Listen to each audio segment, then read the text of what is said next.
Hi, I'm John Lumen. I'm the toy designer for Toy Maker Press. I want to show you here the Zanzibar Zoo set that I just developed recently and just finished the prototype a few days ago. And I made it using this Zanzibar Zoo plan set that we have available on our website, toymakerpress.com. This is all made out of the old pine tabletop that I bought on Craigslist, so it's all what they call repurposed wood. All you need is a scroll saw. You can use a drill to add the eye details on the animals, but you can use just standard 2x2s and 1x8 stock to make the entire piece.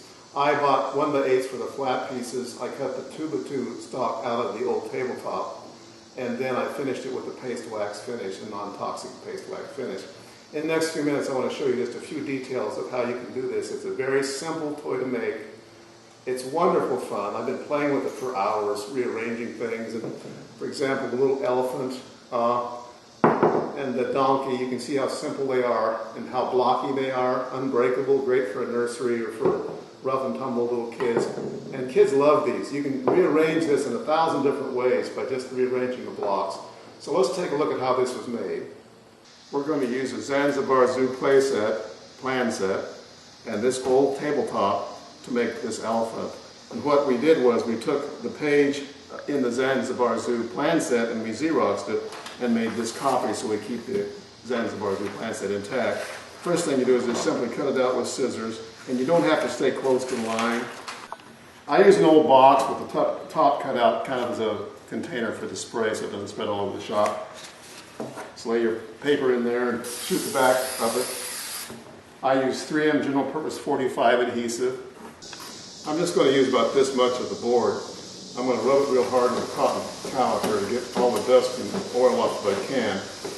The next thing I do in preparation of putting on the pattern is cover the pattern area with some just plain old plastic packing tape.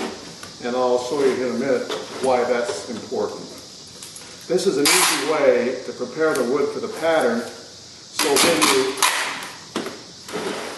saw out the toy, after you saw out the toy, the pattern comes off very easily and you don't have any residue left on the wood, like if you use the spray directly on the pattern and lay the pattern directly on the wood. So now that's ready to put the pattern on. And let's see, I think I want the grain to run with the tusk, so I'll put that on there and rub that down good. That sticks directly onto the clear plastic packing tape. Now we're ready to cut out the part. I'm going to speed things up a bit by cutting the piece to be sawn out on the scroll saw to size on a table saw.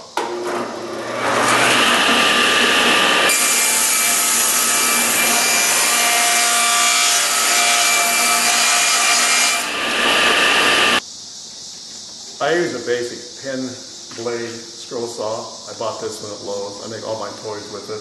It's a basic scroll saw. It runs about $1.99.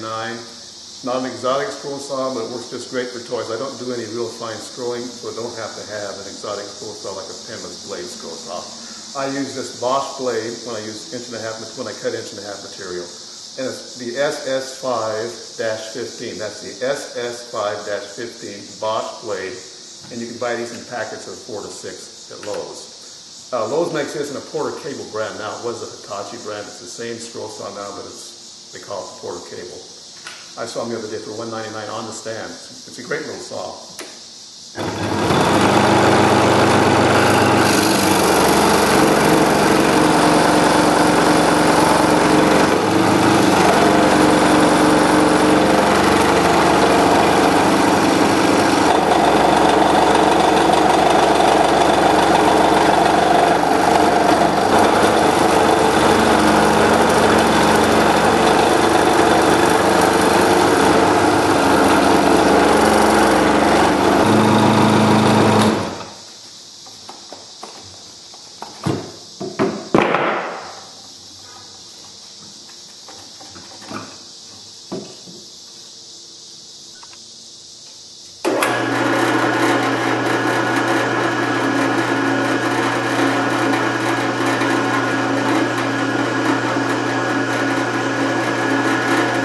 Quarter-inch hole for the eye was made with a Forstner bit, and we just drilled the hole about 1/4 inch deep on both sides. The paper pattern was applied over the tape, as you remember in the previous shot. It makes it very easy to remove the pattern. We'll show you that in just a minute. One thing I want to say about the tape, the plasticity of the tape acts as a lubricant and makes the sawing a lot easier for the scroll saw, especially on this thick of material. The plastic makes it very easy to remove the pattern. If you have just a paper pattern, it usually tears up and leaves it all over the pattern because of the adhesive. But there's absolutely no residue of adhesive on this part. And once you get this pulled off, you have a part ready for sanding, and your pattern is still complete. If you wanted to, you could use it again. As you can see, this wood is really heavily weathered from being out in the weather. Just the old tabletop was just sitting out in the rain. It was dried out and cured, and then we used it for making all the set. This is a finished elephant that we've already completed, and as you can see, the grain is absolutely beautiful under the weathering. That dark spot right there was a big nail hole. I filled it, and as we applied the paste wax, it even made that look beautiful. It added some character to the part. The other side was pretty smooth, but look how the wood is weathered and takes on a real patina. I'm going to dress up this part ready for finishing with the paste wax using this Porter Cable disc and belt sander that I bought at Lowe's again, and it was around $200 or $249. I'm going to turn that on now and show you how that works.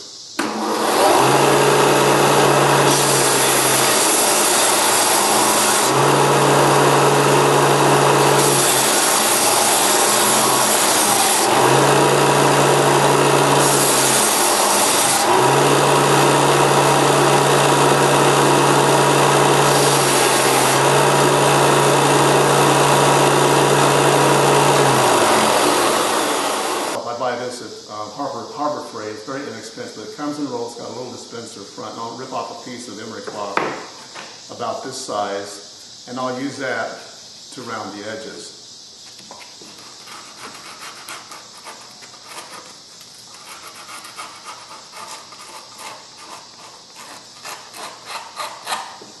For really tight spots, like in these curves here, I'll use an old automobile file and get one that's got rather fine tooth, and you can get in those radius places like this and really work that very nicely.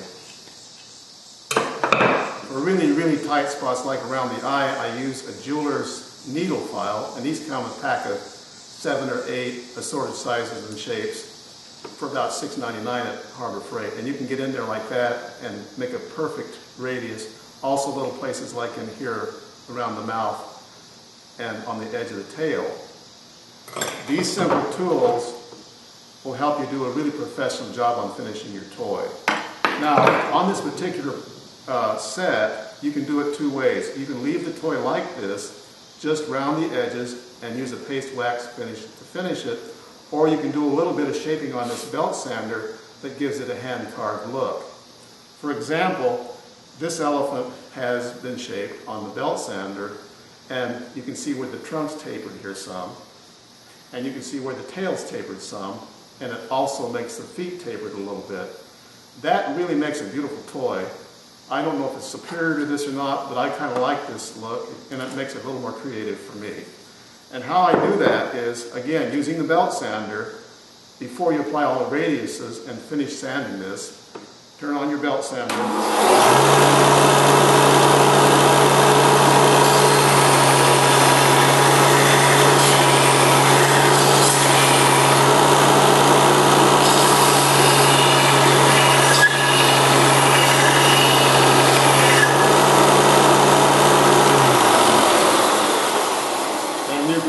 Shape that trunk to any shape you want on the belt sander. It makes a very beautiful, natural look.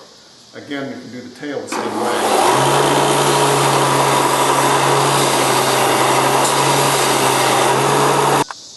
The last step in finishing the entire Zanzibar Zoo is to apply the paste wax finish. This is a paste wax finish that Cynthia made, and she has a complete formula on our Toy Maker Press channel on YouTube. It's very simple to make. I first apply it with a brush. It's completely non-toxic. It's basically really just beeswax and mineral oil that's cooked at a certain temperature for a certain amount of time. It's a beautiful finish. It really brings out the beauty of the wood. It gives it depth. and a glow. And there's a little bit of warmth to it because the beeswax by nature is yellow, and even though you don't see the beeswax, it gives a warm glow to the toy. This is a very durable finish. If it gets worn, you just touch it up the same way as you first applied it. I'm applying it a little bit heavy, let it soak in a while. You can apply several coats if you'd like, but one heavy coat's enough, really. This is totally non-toxic, totally safe for kids. It's environmentally friendly. It's beautiful, and once you're done, the toy has a velvety feel that feels very natural. And no, the wax doesn't come off on you. It soaks into the wood and is sealed. It seals the wood. It also seals the wood from absorbing things like food or dirt or things like that. You can wipe the toy clean with a damp cloth. The wonderful thing about this is that it even feels good when you're putting it on. It's almost like putting lanolin on your hands. And when you're done, your hands even have a nice soft feel. It's an extremely pleasant experience, and it has a nice honey aroma to it. And kids and adults just love it, and it's a wonderful finish for toys at craft shows. This is the final step, is just to wipe off the excess. And any places you see they're a little white or the wood looks a little bit discolored, just apply more wax, or paste wax as we would say. I just use paper towels because it is kind of messy a little bit, and the paper towel absorbs very well. And it absorbs it enough to where if you need to add a little more, there's enough in the paper towel if you push hard to squeeze out of the paper towel and go ahead and finish the part. As you can see, the toy changed color to a very beautiful glow, and we're just about done here. And as soon as we are, the toy is ready for play. Each toy has its own personality because of the grain of the wood. And this is just old pine, old white pine. It's a ponderosa pine. It's pretty hard, but it makes a beautiful toy. Clean out some of the beeswax in the eye by forcing this paper towel down in there. And I missed the eye a little bit, but you want to get it completely full, completely covered. That's it. Look at the grain on that, isn't that beautiful? And that's just an old tabletop. Found wood, as some call it.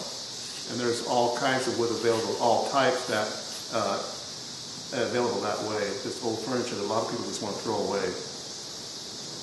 So that's the Zanzibar Zoo, and as I said before, I've absolutely enjoyed every minute of making this. It's so much cooler than the sketch was. Even the little zoo the zoo characters, the letters are fun. You can stack this 1,000 different ways and spend hours playing with your kids or your grandkids with it. Well, thanks for listening, and be sure and visit us at toymakerpress.com.